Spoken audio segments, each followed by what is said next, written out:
Chers auditeurs, vous êtes à l'écoute des messages de la bonne nouvelle de Jésus transmis à travers les prédications de l'Église adventiste du 7e jour, Église africaine francophone de Bruxelles.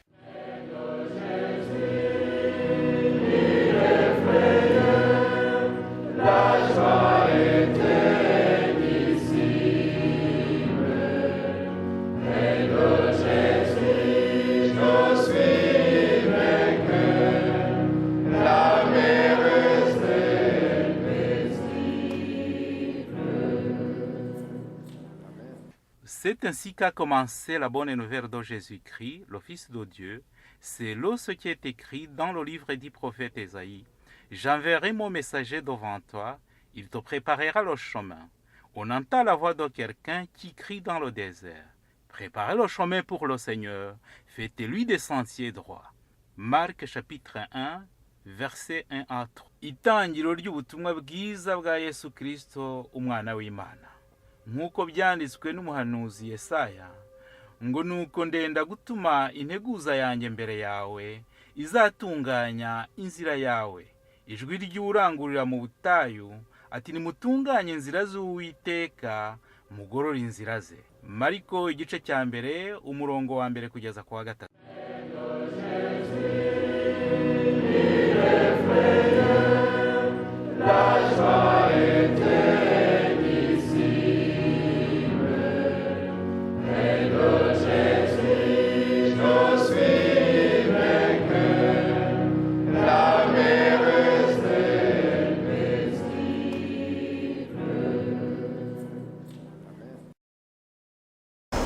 Muraho abandi mwaramutse tero ry'Imana. Salutations et bonjour à l'Église de Dieu. Kumusa n'abakonje ndashaka interférence. Apparemment, je vois que vous avez froid. Mwaramutse. Bonjour. Isabato nziza. Bon sabbat. Arakoze mwene data Jean-Luc mu isengesho rye adusabira ku Mana, yongera kutwibutsa ko ari muri Yesu byose tubibonera umunezero, amahoro ndetse n'ubugingo buhoraho. Merci à notre frère Jean-Luc avec qui le chant qui vient de nous interpréter en disant que en Jésus nous y trouvons le bonheur et la paix. Bo igihe cyanyarutse ariko muri iki gitondo nashatse yuko tuganira n'amagambo musanzwe mu tuziranyeho tunasabwa ikintu cyitwa kwicisha bugufi. Le temps passe, mais ce matin j'aimerais bien que nous puissions lire, apprendre ensemble sur le mot d'être humble, humilité. Ndashaka ko hari abantu bundi bajya bakunda ku nanjye muri bo bamo amasomo bakayandika, noneho igihe bazabitonze bakongera bakayasubiramo. Udukaramu twanyu mwadufata kuko ndi kubona ikigisho ndibuze gusa n'ukihina bibyi, ntabwo turi bubisome cyane ariko wenda mubyanditse kuko na nyuma ndaza kubaha umukoro muzakora kugira ngo buri wese aze kumva mu magambo makeya ibyo turi buze kurebera hamwe. Je vois que le temps passe beaucoup et j'aimerais bien que vous preniez vos stylos afin que plusieurs versets que je vais les citer, vous puissiez les écrire. Et à la fin aussi, je vous donnerai un devoir à domicile et qu'on se retrouvera pour en parler encore. Kwicisha bugufi. S'humilier. Se ni ijambo ryoroshye? Est-il un mot facile? Hari ukuntu imwe mu bice bihugu bimwe na bimwe araho mwagiye munyura cyangwa namwe mu aho dutuye, hari uduce nk'abadamu bahura n'abagabo bagapfukama babasuhuza, cyangwa se abana cyangwa se abantu n'abakuru bagahereza umukono n'amaboko yombi ubakuriye, ndetse hari waba wambaye n'akagofero niyo haba hakonje ukagakuramo kugira ngo uwo muntu umuhe icyubahiro. Dans certains pays, dans certaines écritures, on retrouve des habitudes de pratiques par lesquelles on se salit, on s'agenouille, on enlève le chapeau même quand il fait froid, pour lui donner l'honneur. Ibyo akenshi dukunze kuvuga ngo no kwicisha bugufi. Tout cela, on le fait pour montrer qu'on s'humilie devant la personne. ariko ibyo turi buganire ntabwo n'ibyo nabyo ni ibintu byiza ko byigisha ikinyabupfura. Ça aussi, c'est important parce que ça montre la politesse. Ariko kwicisha bugufi tugiye kurebera hamwe nyabyo ntabwo ushobora kwicisha bugufi utari mu buryo bwo kubaha Imana. Mais la vraie humilité qu'on va en avoir ensemble, c'est l'humilité devant Dieu, obéir à Dieu.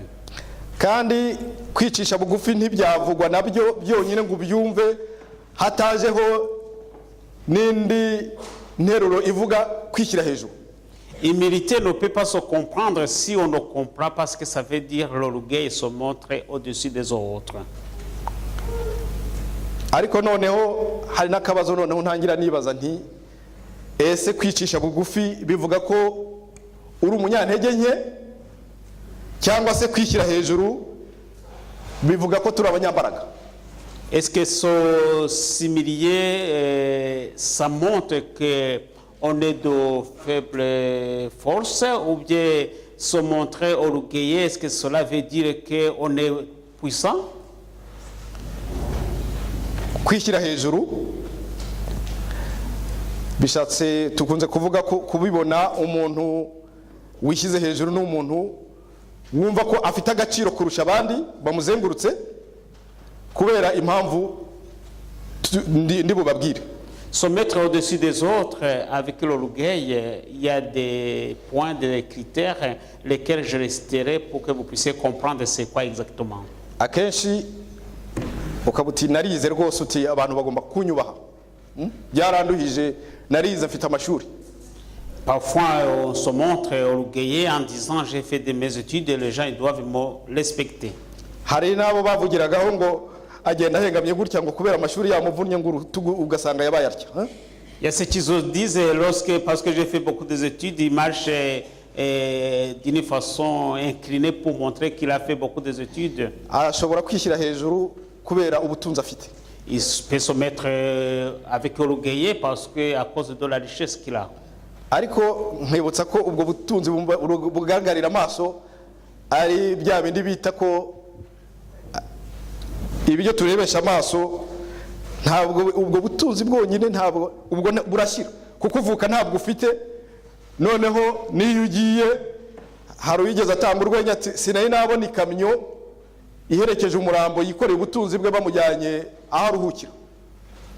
Et cette richesse visible qu'on voit, ça n'a pas beaucoup d'importance parce que même je n'ai jamais vu quelqu'un qui, lorsqu'on va l'enterrer, et qui a un camion qui l'accompagne avec la richesse qu'il possédait.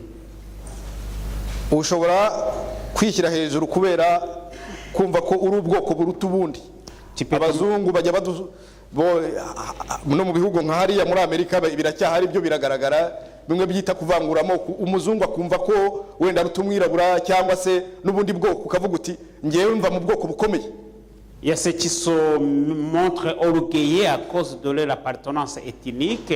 Même en Amérique, on voit l'exemple typique, là où on voit que les gens qui se croient de couleur noire ou bien blanc, ils se trouvent différemment pour se montrer qu'ils sont puissants par rapport aux autres. Ushobora nanone kwirata biturutse aho ukomoka utimva mu miryango ikomeye ntihazagira umvuga mumva imbere ntimuzi icyo ndico. Ntimuzi icyo ndico ibyo twagiye tubyumva wenda mbivuze kubo tuziranye ariko umuntu akavuga ati ntimuzi icyo ndico mwe murambona uko ntimundebe gutyo. Il y a un langage vulgaire qu'on utilise pour se montrer et vous ne me respectez pas parce que vous ne me connaissez pas. Ingero twatanga ni nyinshi reka dukomeze kuko nababwiye ko iminota iri kunyaruka.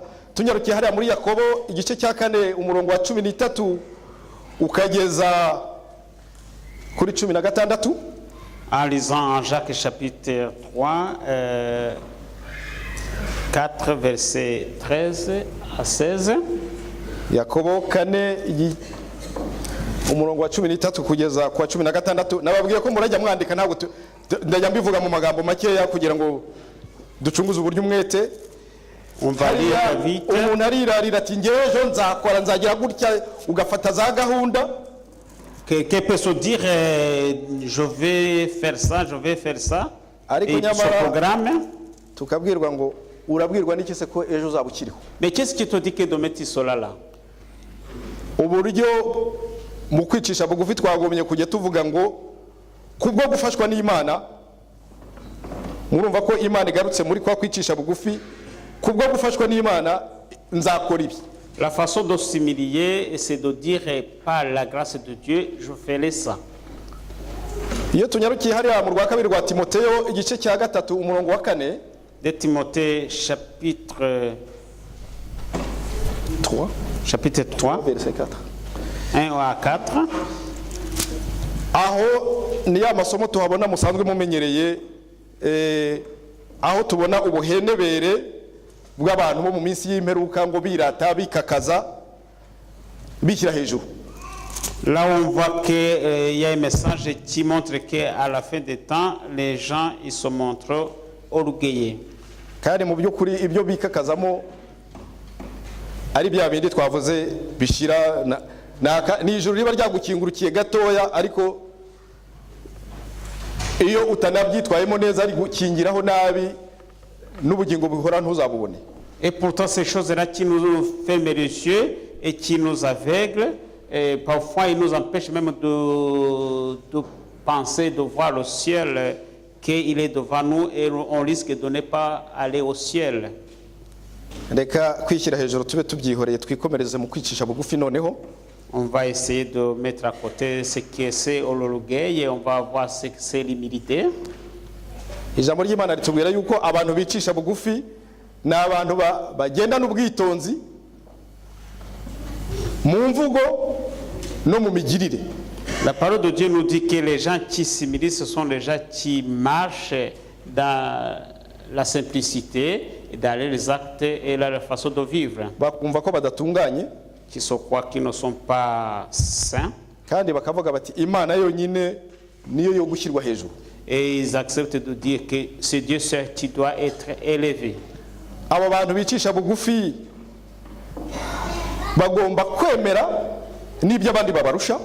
Ces gens-là qui s'humilient, ils doivent accepter que les autres sont supérieurs à eux. Kandi bakabyemera babinezererwa, Et ils le font avec joie. batatwawe no kwifuza kubi kose, Sans avoir envie de quoi que ce soit. utwarwa n'amashyari Sans avoir la jalousie. n'ibindi kubabazengurutse. Et d'autres choses qui les entourent. Aha tugirwa inama yuko iyo wicishije bugufi ugira imibereho myiza irambye. Ici, nous apprenons que lorsque on s'humilie, on a une vie qui se prolonge en paix. Ndetse ugakundwa n'abantu bakuzengurutse. Et tu es aimé par les gens qui t'entourent. Noneho abo nabo bakagusoromaho imbuto nziza zibafasha mu mibereho yabo ya buri munsi. Et ces gens-là, ils accueillent sur toi des fruits qui les aident chaque jour. Mu byanditswe byera harimo ibintu byinshi bitubwira ku byo kwicisha bugufi, ariko nafashemo ingero ebyiri tugiye kurebera hamwe. Ni urugero rwo kwicisha bugufi kwa Yesu. Dans les Saintes Écritures, il y a beaucoup d'exemples, mais j'ai pris un seul exemple de Jésus-Christ. N'inkone y'umunyetiyopiya turi buze kubona mu kanya. Et avec qui l'unique éthiopien que nous allons voir. Duhereye ku kwicisha bugufi kwa Yesu, Par l'humilité de Jésus. twese tuzi ko Yesu yari Imana 100% kandi akaba n'umwana w'Imana. Nous reconnaissons tous que Jésus était à 100% Dieu, à 100% humain. Aho yiberaga mu ijuru nta kibi kihaba. Là où il était au ciel, il n'y avait pas de mal, il n'y avait pas aucun mal. Ariko yagize atya yicisha bugufi aramanuka aza guturana natwe. Et il s'est humilié, il est arrivé à venir habiter avec nous. Kandi ijambo ry'Imana ritubwira yuko nubwo yabaye hano ku isi akahurira n'ibibazo natwe duhura nabyo ndetse binarenze, ngo ntabwo yigeze akora icyaha. Et la parole de Dieu nous témoigne que même quand il a été sur la terre, il a connu des difficultés, mais il n'a pas commis aucun péché.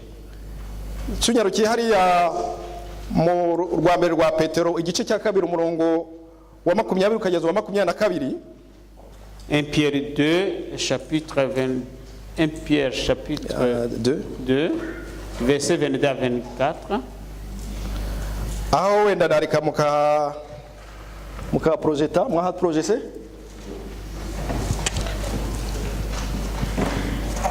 reka wenda hari aho dusomeho gakeya. Ça, on va lire le verset. Rwa mbere rwa Petero igice cya kabiri umurongo wa 20 no kugeza kwa 22. 1 Pierre 2 chapitre 1 Pierre 2 chapitre 2 20 à 22.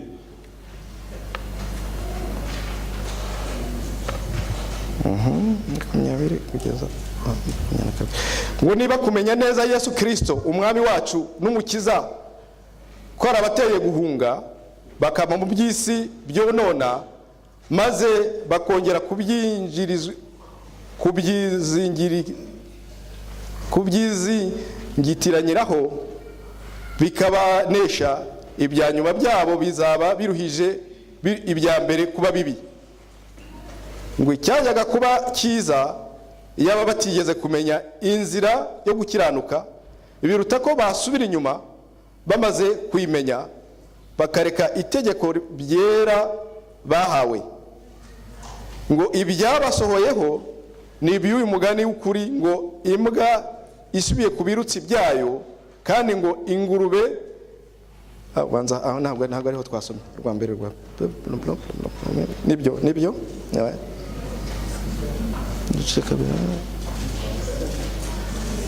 Pierre 2, 22. 1 Pierre 2, chapitre 1 Pierre 2, 20 à 22. ngomba kuba i reference yebwo hano, ariko ntekereza ko hanibeshye ntuza ni reference ndaza kuyibaha neza. Ahangaha harimo ibintu byo gukora neza twahoze tuzi ariko tukabivaho. Ici, on nous parle des choses qu'on connaissait à faire correctement, mais que nous avons abandonnées. Aha tubaza kubwirwa yuko Yesu mwisi yabayeho atigeze akora icyaha. Nous avons vu que Jésus, quand il était la terre, n'a jamais commis aucun péché. Kandi batubwira ko yari afite impano nyinshi cyane ariko atigeze azirata. Il avait beaucoup de dons, mais il ne s'est jamais s'enorgueillir. Nigeze tuvuga iby'abanyabwenge bihengeka n'intugu zigahengama, ariko yari afite n'ubwenge buhebuje ariko ntiyigeze yigaragaza mu banyabwenge.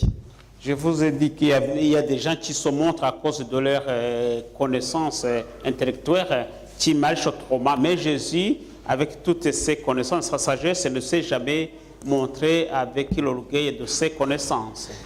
Igihe cyose yabanaga n'abantu yicishaga bugufi nk'uko tubibona mu gitabo cy'Abafilipi igice cya kabiri umurongo wa 6 kugeza kwa 8. Tout son temps il s'humiliait tel que nous le voyons dans Philippiens chapitre 2 à partir du verset Abafilipi igice cya kabiri umurongo wa 6 kugeza kwa 8. Philippiens chapitre 2 verset 6 jusqu'à 8.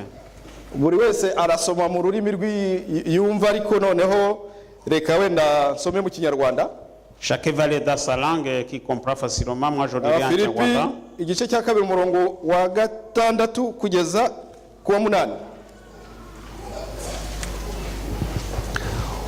Uwo nubwo yabanje kugira akamero k'Imana, ntiyatekereje yuko guhana n'Imana ari ikintu cyo kugundirwa, ahubwo yisiga ubusa, ajyana akamero k'umugaragu w'imbata, agira ishusho y'umuntu, kandi amaze kuboneka afite ishusho y'umuntu yicisha bugufi, araganduka, ntiyanga no gupfa ndetse urupfu rwo ku musaraba.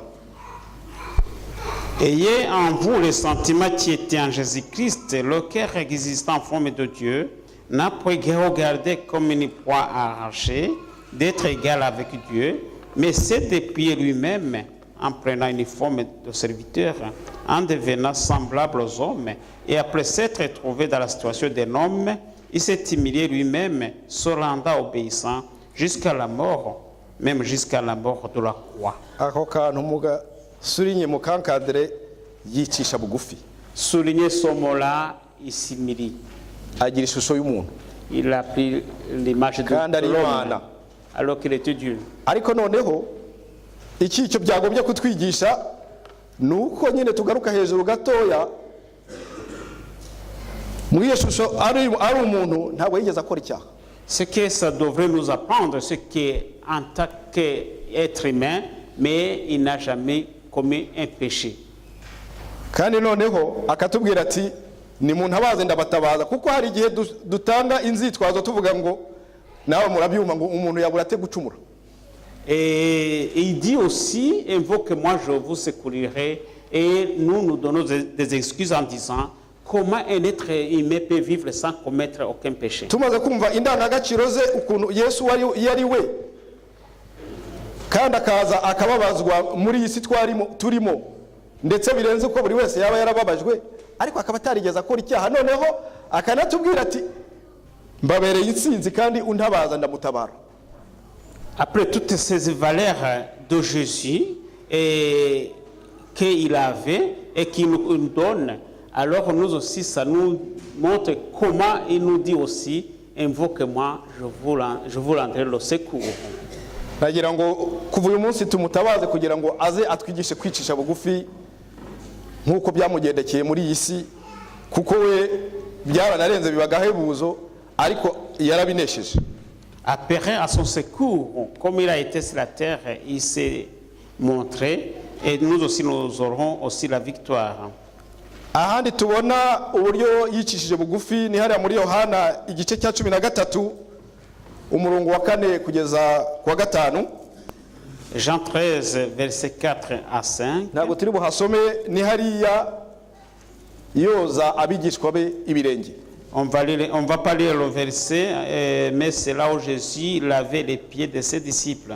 afashe abigishwa be afashe igitambaro cy'abogeje ibirenge. Ntabwo bagendaga mu mamodoka ngo ibirenge bibe hariho n'amaga n'imyate n'ibiki byose. Afata igitambaro cye cy'igiciro yabaga yambaye arapfukama aboza ibirenge. Il prend son essuie-main, il nettoie les pieds, il lave les pieds, il les essuie, alors que c'était un essuie de valeur. Aho hano naho tugomba kuhumva nyine ukuntu natwe dukeneye kwicisha bugufi ndetse n'ibyo tuvuga nyine twumva bitashoboka tukabishobora kuko icyo ni igikorwa gikomeye umuntu atakorera undi. Hano tujya tubikora wenda ubundi yaravuze ati mujye mukora gutya mubinyibukireho kuko ndumva ku itariki 22 z'ukwezi gutaha natwe tuzagira ifunguro hano kugira ngo icyo gihe tube tubitekerezaho twumve icyo kintu cy'agaciro tugomba kubiha bishushanya iki kintu Yesu yakoreye abigishwa be. Là aussi, par cet acte de laver les pieds à ses disciples, nous devrons aussi prendre comme l'exemple en lavant les pieds des autres comme nous le faisons. Et on se prépare également pour la Sainte Seine qui aura lieu le 22, le mois prochain. Et nous devrons prendre comme exemple de Jésus. Iyo tugiye muri Luka 18 umurongo wa 15 kugeza kwa 16. Luc chapitre 18, 15 à 16. Tuhasanga ubundi buryo nanone Yesu yicishije bugufi yegera abana bashushanya abanyantege nke.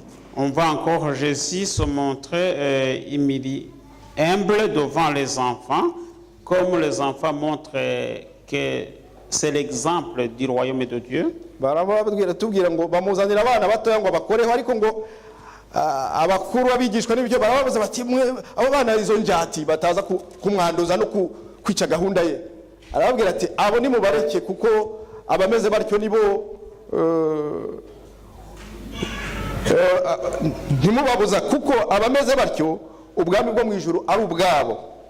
Ngo ndababwira yuko utemera ubwami bw'Imana nk'uyu mwana muto atazabwinjiramo. On lui amena aussi les petits enfants en fait qu'il les toucha. Mais les disciples, voyant cela, les prenaient ce qui les amenait. Et Jésus leur dit, ne les empêchez pas, laissez-les car le royaume de Dieu est pour les enfants. Et ceux qui ne sont pas comme les enfants n'entreront pas dans le royaume de Dieu. aho tuhasimbutse tukanyarukira muri Mariko igice cya 12 umurongo wa 13 kugeza ku wa 17. Mariko 12. Marc 12, verset 13 à kugeza kuri 17. 17 ni mirongo igera kuri 4 naho batubwiramo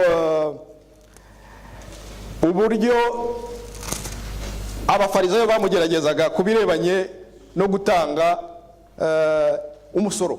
Il y a 4 versets là-bas aussi qu'on ne va pas lire. C'est là où les pharisiens voulaient tester Jésus par rendre les impôts. Baramubaza bati mbese amategeko yemera yuko Kaisari tumuha umusoro cyangwa tuwihorere?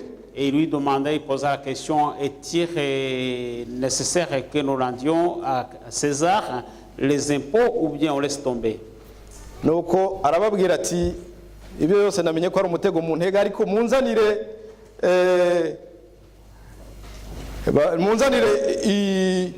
idenariyo bamuzana ifarangane ni ifaranga ryaho bakoreshaga munzanire idenariyo ndebe.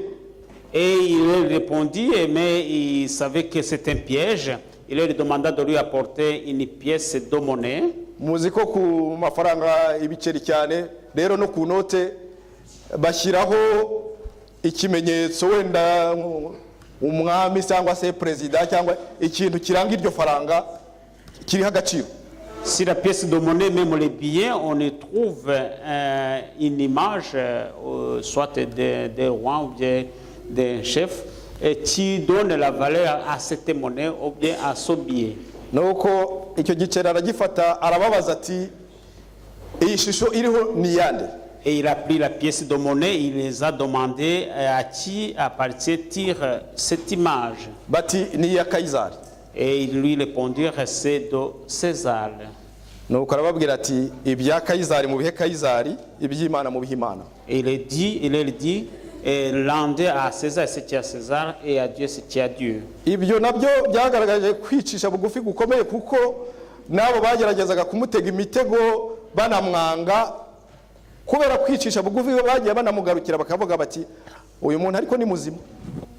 Cela aussi nous témoigne que c'était une façon de s'humilier et même les gens qui le détestaient, ils arrivaient à le croire parce qu'ils disaient que cet homme-là, il est juste. Muri make rero uko kwicisha bugufi kwa Yesu n'urukundo impuhwe n'urukundo byatumaga n'abantu bamukunda.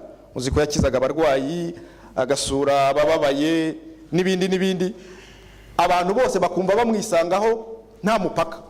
Et par cette habitude de se montrer humble devant les gens, ça permettait que les gens pouvaient s'approcher de lui sans complaisance.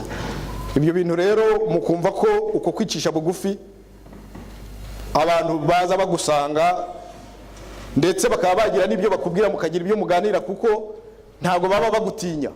Alors la même façon de s'humilier, de se montrer humble, ça permet aux gens de s'approcher à toi parce qu'ils n'ont pas peur de toi. Ibyo bintu rero natwe tugomba kujya twicisha bugufi kugira ngo abantu baze badusanga dusangira ibyanditswe byera Imana yatubikije kugira ngo tube umunyu ndetse n'urumuri kuba tuzengurutse. Nous devrons nous approprier de cette qualité de se montrer humble afin que nous puissions aussi éclairer les gens qui nous entourent. Aha ngaha yongera kutubwira muri Matayo 11 umurongo wa 28 kugeza ku wa 30. Matthieu 11, 28 à 31. Ni hariya atubwira ati mwese abarushye n'abaremerewe nimuze munsange ndabaruhura. C'est là où c'est dit que vous tous qui sont fatigués, venez à moi, je vous donnerai un repos. Mwemere kuba abagaragu banjye munyigireho. Soyez mes serviteurs et à plat sur moi. Kuko noroheje mu mutima kandi umutwaro wanjye utaremereye. Car je suis humble de cœur et mon fardeau n'est pas léger. Aha rero turasabwa kugira ngo tuzane imitwaro yacu turemereye, imitwaro yitwa ibibazo dufite, inzangano, amashyari,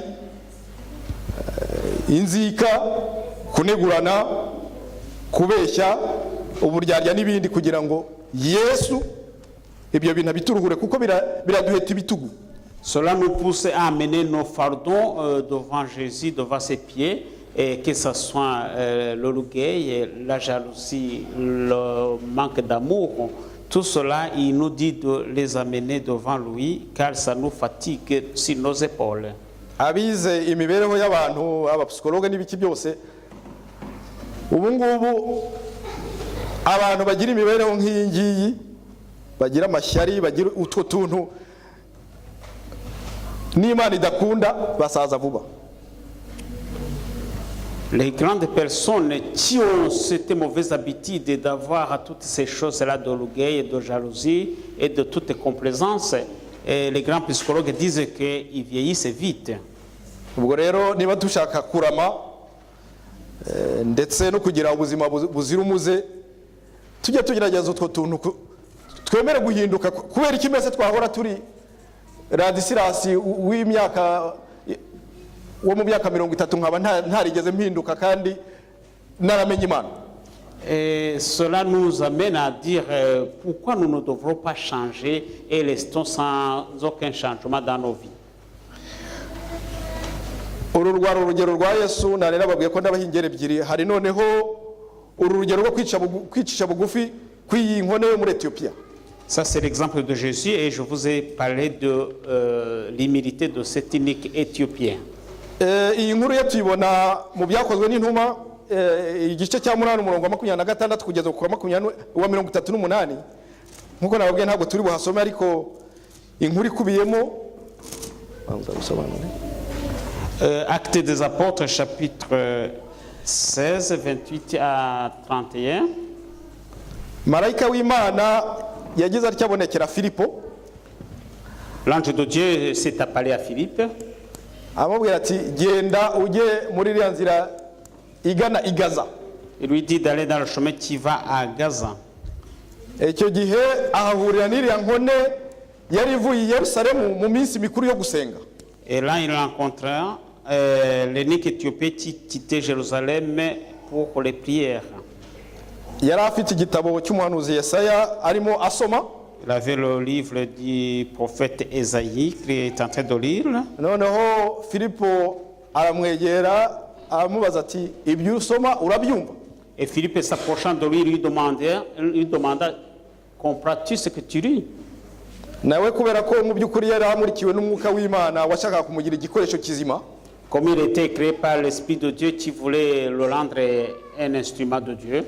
Ati nabimenya nte ntabonye ubisobanurira. Il lui répondra comment connaîtrais-je si je ne trouvais pas quelqu'un qui me l'expliquerait. Hari igihe tuba dusoma ibintu tutumva ariko umusobanuzi arahari kandi twamusaba akadusobanurira.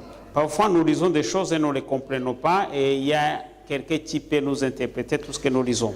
Mu magambo makeya yari arimo asoma ngo uwo yajyanywe nk'intama ijyanye mu ibagiro ataburanye. Et il lisait des passages qui disaient qu'il a été conduit comme une brebis qui était amenée à l'abattoir. Noneho inkoni iramubwira iti ndakwinginze umuntu bavuga ibintu byiza ariko waruhijwe uwo bavuga ninde. Et l'unique Éthiopien lui demanda c'est qui on parlait sur ce passage. Nuko Filipo ababoneyeho kumubwira no kumwigisha ibya Yesu. Philippe trouva l'occasion de lui enseigner et de lui parler de Jésus. Inkoni byumvise iranezerwa irabishima ndetse iravuga iti ndashaka no kubatizwa. Car l'unique Éthiopien l'a entendu, il a été content de cela et il a dit avoir besoin d'être baptisé. Nuko Filipo aramubwira ati wizera Yesu Kristo. Et Philippe lui demanda croire en Jésus-Christ. Ati ndamwizera. Il répondit je le crois. Bageze hafi y'amazi Filipo aramubatiza. Lorsqu'ils arrivèrent tout près de l'eau et Philippe est baptisant l'unique Éthiopien. Ariko noneho ako kanya umwuka w'Imana ujyana Filipo inkone ntiyongera kumubona. Et à ce moment-là, l'Esprit de Dieu emportant Philippe et l'unique Éthiopien ne le verra plus. Birumvikana ko inkone ayo mahirwe yari yigize yo kumenya ukuri yagiye iba umuyoboro mwiza wo kujyana ubutumwa bwiza bwa Yesu mu baturanyi bayo. Sous-entendu, l'eunuque éthiopien a eu l'occasion d'avoir la bonne nouvelle qu'il allait propager dans son milieu. uko kwicisha bugufi konyine niko kwatumye asobanukirwa n'ibyanditswe byera. Le fait de s'humilier, c'est ça qui a permis à ce qu'il comprend les Saintes Écritures. Iriya nkone rero bagigereranya noneho n'abafarisayo n'abanditsi n'abakuru bari bakikije Yesu, ariko bo bakaba batarigeze mu by'ukuri bamenya icyamuzanye. C'était unique éthiopien et comparé aux scribes et pharisiens qui entouraient Jésus, mais qui n'avaient pas voulu comprendre la mission de Jésus. Iyo tugiye muri Matayo 23 umurongo wa 5 kugeza ku wa 7, Matthieu 23, 5 à 7. aho duhita tubona ibyo abo bantu mvuze, abakuru n'abanditsi n'abafarisayo bo bose icyari kibashishikaje kwari uko nyine bagenda n'amakanzu yabo cyangwa se wenda twavuga amakaravati y'abakuru b'itorero n'ibiki byose, hanyuma noneho tukagenda nyine abakristo badukikije twumva turi mu byubahiro bikomeye. Et là, ça nous montre justement comment l'orgueil amenait les scribes et les pharisiens, là où ils devaient se montrer avec les tenues des scribes et des pharisiens du Sanhédrin. Et c'est comparable aux anciens de nos églises qui se montrent avec des habits, des tenues, des cravates. Mais je parlerai aussi d'autres serviteurs de Dieu aussi. Noneho mu gihe cy'amakwe n'ibirori bakaba bicaye imbere mu myanya y'icyubahiro. Et dans des festins, ils aimeraient être dans de bonnes places devant. Noneho n'igihe bari mu maguriro abantu babiwe bati Rabbi mwigisha muraho amakuru. Et lorsqu'ils sont dans des marchés, qu'ils rencontrent les gens qui leur disent Rabbi, et comment allez-vous, ça va? Tukagirwa inama yuko iyo myitwarire yo kuticisha bugufi yatumye baba imfunya mu byo kumenya ibyanditswe. Et cela nous apprend que le fait de ne pas s'humilier, de ne pas être humble, ça les a empêchés de connaître les bons messages de Saintes Écritures. Mwihangane ndi hafi kurangiza nshigaje nk'iminota nk'itanu. Iyo tunyarukiye hara muri Yesaya 64 umurongo wa 7. Lorsque nous lisons dans Ésaïe chapitre 64 verset 5 à 7. 7 verset 7. Verset 7. Yesaya 64 umurongo wa 7 tubwirwa yuko Uwiteka ari umubumbyi natwe tukaba turi ibumba. Là nous apprenons que l'Éternel est le potier et que nous sommes l'argile. Ubwo rero tukaba turi ibikorwa by'intoki imirimo y'intoki. Et nous sommes les irritants de ses mains, de ses œuvres. Noneho niba turi ibumba tukabazwa ikibazo ngo mbese turi ibumba ryoroshye cyangwa turi rya bumba ryamaze gukomera ryabaye urutare litagifite umumaro. Alors une question est posée à nous: sommes-nous l'argile fragile qu'on ne peut plus faire quoi que ce soit, ou bien nous sommes l'argile facile à façonner? Igihe rero twemeye kuba ibumba ryoroshye, Imana Uwiteka ashobora kudufata akatubumba bundi bushya akatubumbamo imico myiza imushimisha kandi igirira umumaro n'abatuzengurutse. Si nous acceptons d'être l'argile facile à façonner, et Jésus dit que nous pouvons être encore devenir de bonnes créatures. Naho kwishyira hejuru bikaba bishushanya ibumba ryamaze kuma ryabaye urutare litagifite umumaro uretse kuba ryamenagurwa rikajugunywa. Et se montrer orgueilleux, cela est comparé à l'argile qui est devenue rigide et qui ne servira à rien et qu'il faut jeter. Ndagira ngo bamwe nabwiye gufata impapuro mufite amakaramu. Comme je vous ai demandé de prendre des stylos. Umwanya w'umukoro urageze kugira ngo ni nteruro enye ndababwira kwandika. Je vais vous donner un exercice à réussir. Je vais vous donner des phrases à écrire. Noneho ibyo muzabikorera mu rugo wenda munabyiganeho kuko biranyura muri make n'incamake y'ibyo tumaze kurebera hano. C'était un devoir à domicile et ça concerne tout ce que nous venons de voir ensemble. noneho abatazanye amakaramu ubwo muraba muri kureba mu gitabo cy'imigani Ceux qui n'ont pas de stylo, regardez dans le livre des igice cya cumi na Proverbes, gatandatu chapitre 16. noneho turaza gusoma imirongo kuva ku murongo wa 16 kugeza ku wa 20. On va lire Proverbes chapitre 16, 16 à 20. noneho rero mwe mwazanye amakaramu ikibazo cya mbere ese kwishyura hejuru kose ni kubi? Se montrer orgueilleux est-il mauvais? Est-il aho turabibona hariya mu rwa kabiri rw'abatesalonike igice cya mbere umurongo wa mbere kugeza ku wa 4. 1 Thessaloniciens chapitre 1 verset 3 à 4. noneho ikibazo cya kabiri mwanditse reference ni gute kwishisha bugufi byarushaho kutwigisha? Comment s'humilier, ça peut nous aider et nous apprendre à apprendre des choses. Icyo tubibona ibisobanuro byabyo mu byakozwe n'intumwa igice cya 8 umurongo wa 26 kugeza ku wa 28. On le trouve dans Actes des Apôtres chapitre 8 26 à 28.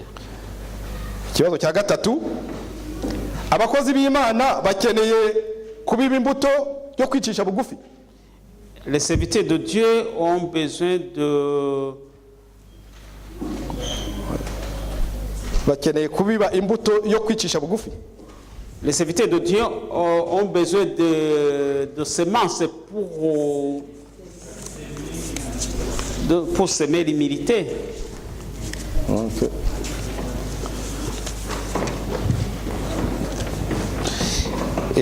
Ikibazo cya kane ni irihe herezo ry'abicisha bugufi? Quel sera l'avenir des humbles? Tubibona mu migani igice cya 22 umurongo wa 4. Proverbe 22 verset 4. noneho ndagira ngo tugaruke hahandi mu migani 16 umurongo wa 20 wa 16 kugeza mu 20. On va revenir dans Proverbe chapitre 16 verset 16 à 20. hasigaye umunota umwe nkarangiza.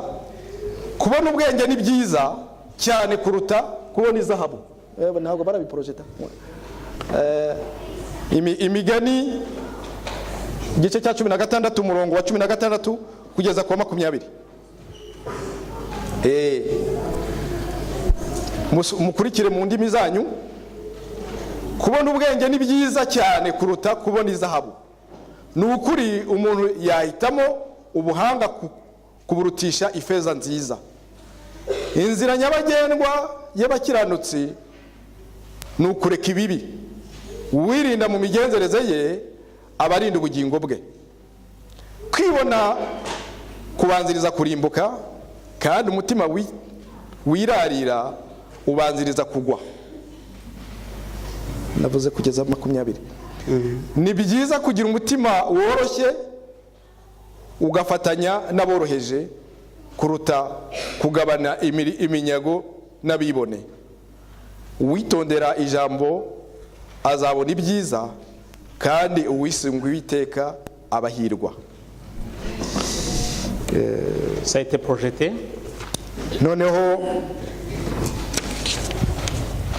nshuti bavandimwe tumaze kureba ibintu byinshi n'ingero zidusaba ndetse zitwigisha buryo ki twagombye kwicisha bugufi. Buri wese ku munzane we yashyizeho sinzi aho agejeje niba aho bihengamira. Byo rwose turagira ngo umwuka wera adufashe kandi atwemeze buri wese yirebe mu mibereho ye ya buri munsi. Noneho ijambo ryo kurangiza rigira ngo turebe muri Yakobo hamwe wa mwana yadusomeye Yakobo igice cya 4 umurongo wa 10. Chers frères, nous venons de voir plusieurs choses ensemble qui nous montrent comment l'orgueil risque de nous amener dans un côté qui n'est pas correct. Et j'aimerais que nous puissions encore voir le verset que notre sœur Ali, Jacques, chapitre turabwirwa ngo 4. Jacques 4 4:10. Jacques chapitre 4, verset 10. Haratubwira ngo bene data mwicishe bugufi imbere y'umwami Imana kuko ari bwo izabashyira hejuru. Ça nous dit, humiliez-vous devant le Seigneur et cela vous élèvera. Imana rero yiteguye kudushyira hejuru nitwicisha bugufi kandi ibyo ivuga ni ukuri ntibeshya. Mureke tuyihe umwanya mu bugingo bwacu kugira ngo itwigishe kuko turabikeneye. Nibyo niyifuriza ndetse namwe mbifuriza mu iki gitondo mu izina ry'umucunguzi wacu Yesu. Amen. C'est demander à ce que nous puissions nous humilier devant le Seigneur et que nous puissions demander Dieu de nous aider pour nous élever. C'est ça ma prière ce matin. Amen. Amen. Mwami Imana w'impuhwe n'urukundo bihebuje, notre Dieu, le Maître compatissant, urukundo rwawe rutagajuka nirwo rutumye tukiriho. ton amour inébranlable, c'est par là que nous vivons encore. Umwana wawe Yesu Kristo ukunda yavuye mu ijuru aho byari bishyushye. Ton fils qui t'aime est venu au ciel et venu sur la terre. Aza muri iyi si aradupfira ndetse urupfu rubi rwo ku musaraba. Il est venu sur la terre et mourir sur la mort sur la croix. Ibyo ushaka kugira ngo mwami utwigishe iby'urukundo rwawe. Et cela c'était pour nous témoigner de ton amour. Ntabwo kandi agarutse kongera kutubera umutambyi iburyo bwawe yadusize nk'imfubyi. Lorsqu'il est retourné au ciel et ne nous a pas laissés sur la terre comme des orphelins, Yadusigiye umwuka wera kugira ngo ajye atuganiriza aturwanirire atuneshereze. il nous a laissé le Saint-Esprit qui luttera avec nous et pour vaincre avec lui. Twe rero twemeye kukwiha turakwinginze kugira ngo ujye uturinda gucika intege mu byo Satani adukangisha atwereka ububi bwacu. Nous qui avons accepté d'être à toi, nous voulons être près de toi et protéger-nous contre Satan qui nous montre nos faiblesses. Ahubwo twumvire inama zawe kuko tubwira uti muze tujye inama kandi umutwaro wanjye nturemeye muzane mbaruhure kuko ndi umugwaneza mfite n'umutima woroheje. Car tu dis, venez à moi, mon fardeau est léger et je suis humble de cœur. Nakwinginze rero kugira ngo utwigishe kwicisha bugufi nk'uko nawe waje kwicisha bugufi kugira ngo utubere urugero. Apprends-nous à être humble comme tu es venu ici, tu as été humble. Duhe gucishwa bugufi kuko ijambo ryawe rimaze kutubwira yuko abacishijwe bugufi bakagushyira hejuru nawe uzabashyira hejuru. Donne-nous l'humilité comme nous venons de lire, d'apprendre dans ta parole que ceux qui se montrent humbles, tu les élèveras. Uturinde mwami gupfa ubusa ndetse no kwivuza ijuru ku bintu bishira. Éloigne-nous, Seigneur, de toutes sortes de jalousie ou de médisance, car des choses sont passagères. Ahubwo uduhe ubwenge bwo kumenya gutandukanya ikibi n'ikiza kugira ngo ubugingo buri imbere yacu mwami udutegurira mwami tuzabubeho twese kandi tunezerewe. Mais apprends-nous à savoir discerner le bien et le mal et se préparer à le bonheur que nous aurons au ciel. Uhire abayera bawe bateraniye hano ndetse n'ahandi hose ku isi kuri uyu munsi wawe wera. Bénis tous ceux qui sont réunis ici et ceux qui se retrouvent ailleurs dans ce saint jour. Ugendera abarwayi ndetse n'abandi bose badafite uburenganzira ndetse n'ubwisanzure bwo kugusenga mu mudendezo nk'uko tubifite. visite tous les malades et toutes les personnes qui aimeraient prier, se réunir avec les autres dans la prière, mais qui n'y arrivent pas, comme nous avons cette bonne occasion de se retrouver ensemble. kugira ngo imitima yose igufitiye inyota n'inzara ndetse n'itarakumenya mwami ihazwe nawe.